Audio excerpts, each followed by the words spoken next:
ओम श्री विष्णुवे नमः। नमस्कार दोस्तों, आप सभी का स्वागत है हमारे यूट्यूब चैनल पावरफुल हिंदू धर्म में। आज हम आप सभी को ज्येष्ठ महात्मा की कथा अध्याय 12 से लेकर कथा अध्याय 14 का रसपान कराएंगे। अगर आप सभी हमारी वीडियो को पहली बार देख रहे हैं तो वीडियो को लाइक कीजिए, चैनल को सब्सक्राइब कीजिए ताकि आने वाली वीडियो की नोटिफिकेशन आप सभी को मिलती रही। आइए रसपान करते हैं कथा अध्याय 12 का, जिसमें वर्णन है अश्वमेघ यज्ञ का। स्कंद जी कहने लगे कि हे ऋषियों, अब राजा भागीरथ कैसे गंगा जी को इस लोक में लाए वह सब कथा मैं तुमसे विस्तार पूर्वक कहता हूँ। आप चित्त को निश्चय करके सुनिए। ऋषि कहने लगे, प्रथम सूर्य कुल में राजा सागर परम धार्मिक देवताओं तथा दैत्यों को निर्वाह करने वाला विख्यात हुआ था। वह नीति को जानने वाला और अति कुशल राजा था। अपने और पुत्रों के समान प्रजा का पालन करता था और शेष नाग के 1000 फंडों के समान उसके 60,000 पुत्र थे। राजा सागर के 60,000 पुत्र समुद्र के समान विख्यात और बड़े पराक्रमी थे। बल में वायु के समान, बुद्धि में बृहस्पति के समान, धनुर्धारियों में भीष्म के समान और तेज में सूर्य के समान थे।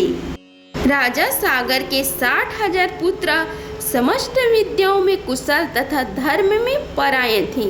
ऐसे 60,000 पुत्रों सहित राजा सागर ने अश्वमेघ नाम वाले बड़े प्रसिद्ध यज्ञ को प्रारंभ किया।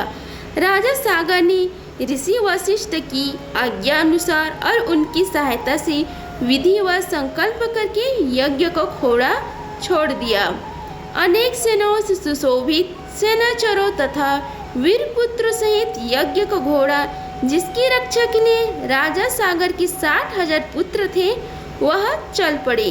अपनी इच्छा पूर्वक एक देश से दूसरे देश को जाता हुआ थकावट से युक्त वह श्रेष्ठ घोड़ा जिन जिन विख्यात राजाओं से पकड़ा गया, उन सब राजाओं को अपने बल से जीतकर और अपने शरणागत होने पर छोड़ दिया गया।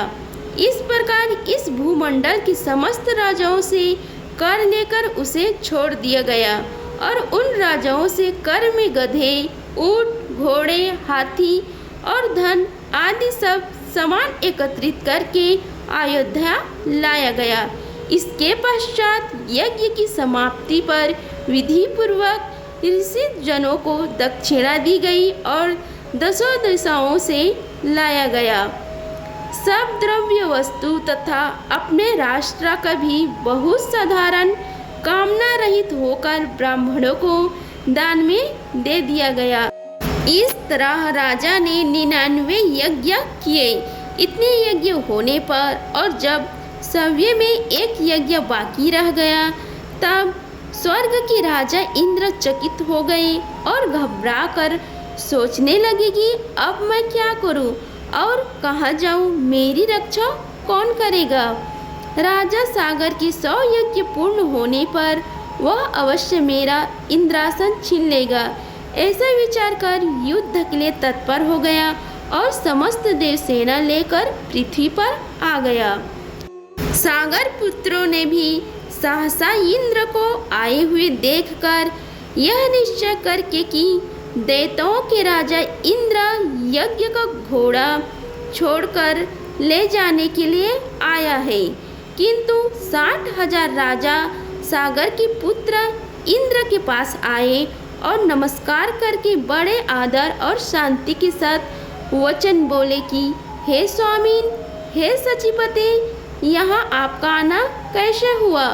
सागर पुत्रों के ऐसा वचन सुनकर इंद्र, जिनका ओठ क्रोध के मारे काँप रहा था, बोले कि तुम मेरा यह सब राज्य और इंद्रपद सब कुछ हरण करने के लिए तैयारी कर रहे हो और अब बच्चों के समान श्रेष्ठ और मधुर वचन बोल रहे हो जैसे तुमको कुछ पता ही नहीं हो। ऐसा कहने पर सहसा देवता लोग शत्रु सेना पर प्रहार करने लगी।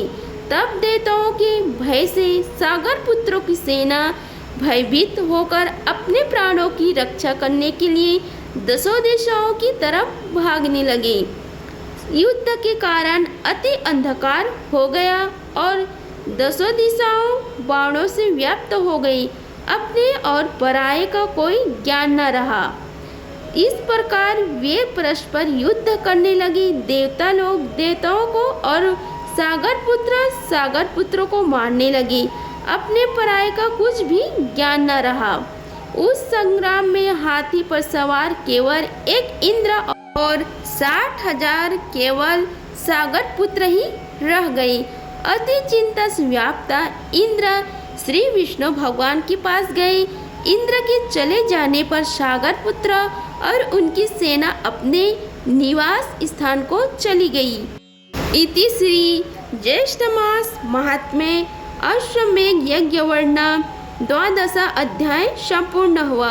अब हम आप सभी को ज्येष्ठ महात्म्य की कथा अध्याय 13 का रसपान कराते हैं, जिसमें सागर पुत्रों की वध का वर्णन है। आइए रसपान करते हैं कथा अध्याय 13 का।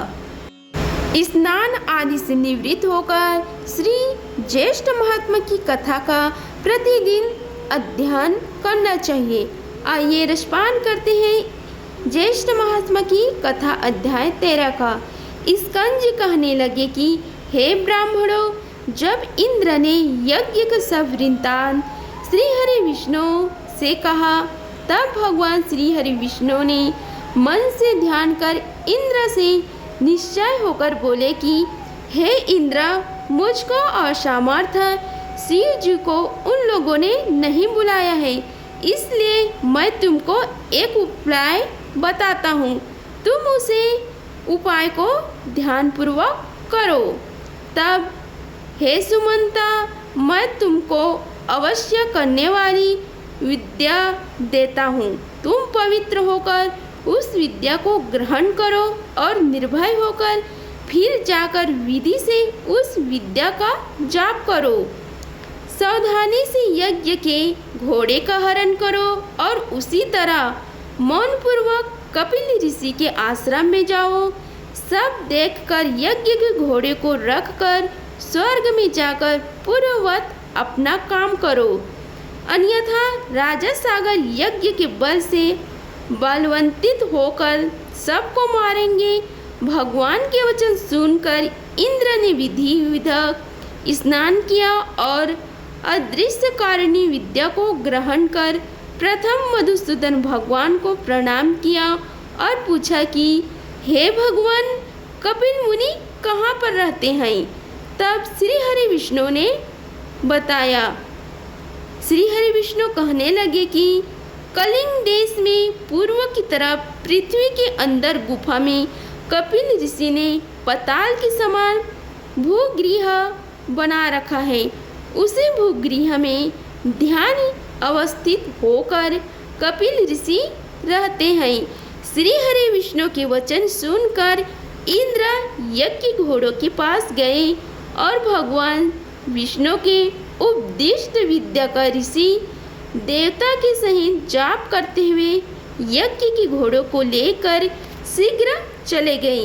परंतु यह वार्ता किसी को कुछ मालूम न हो सकी।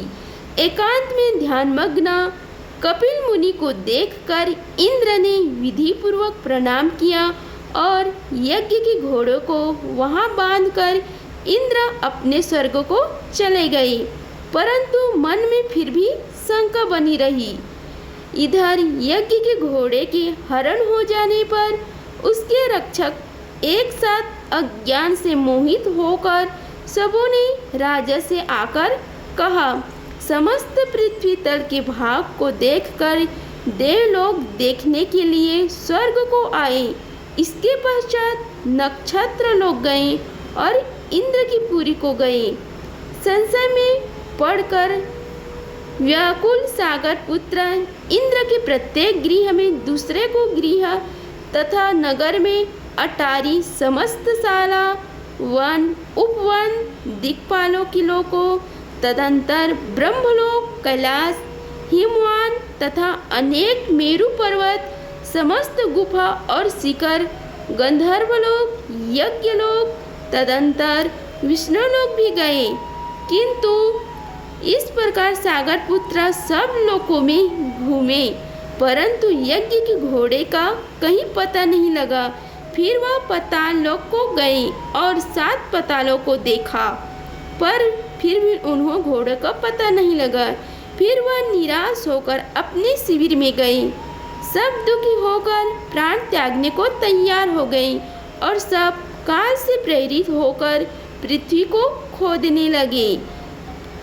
अकस्मात उस विवर से मिला हुआ 100 योजन के विस्तार में इंद्रलय के समान और मनुष्यों से रहित दिव्य गहरी गुफा को देखकर सब के सब उस गुफा में चले गए। वहां जाकर कमल की रस्सी से बंधा हुआ यज्ञ के घोड़ों को देखा और वहां पर ध्यान में मग्न कपिल ऋषि को भी देखा, जो कि केवल मन से ही दृष्टि संहार, साप और अनुग्रह करने वाले हैं। कपिल मुनि के प्रभाव से उन मूर्ख सागर कपिल मुनि को चोर समझकर कहा, इसी ने घोड़ा चुराए हैं, और अब भय से यहाँ ध्यान लगाकर बैठ गया। हम लोगों के भय से पृथ्वी के नीचे घर बनाकर ऋषि के समान बैठा है। इस दुष्ट को अच्छी तरह बांधकर राजा सागर के पास ले चलेंगे। यह कहकर उन सूरवीर सागर पुत्रों ने बड़ा कोलाहल किया। ध्यान को त्याग कर ज्यों ही कपिल मुनि ने उनकी ओर देखा, त्यों ही वे सागर के पुत्र कपिल मुनि के नेत्र अग्नि से जलकर भस्म हो गए। और इस प्रकार ज्येष्ठ महात्मा की कथा अध्याय 13 का समापन होगा। अब हम आप सभी को श्री ज्येष्ठ महात्मा की कथा अध्याय 14 का रसपान कराते हैं, जिसमें गंगा अवतरण की कथा का वर्णन है। आइए रसपान करते हैं श्री हरि विष्णु का ध्यान कर कथा अध्याय 14 का। ओम श्री विष्णुवे नमः। स्कंद जी कहने लगे कि हे सड़ासन, जब राजा सागर की सब संतान जलकर भस्म हो गए और उनका यज्ञ न हो सका, तब राजा सागर ने क्या किया और उनके सैनिकों ने क्या किया, यह सब कृपा करके आप हमसे कहिए। स्कंद जी कहने लगे कि हे सैनिक, ऋषियों ने और कहा कि आपके पुत्रों ने जब यज्ञ के घोड़े को कहीं नहीं देखा तो अपने हाथों से पृथ्वी तल को खोद डाला।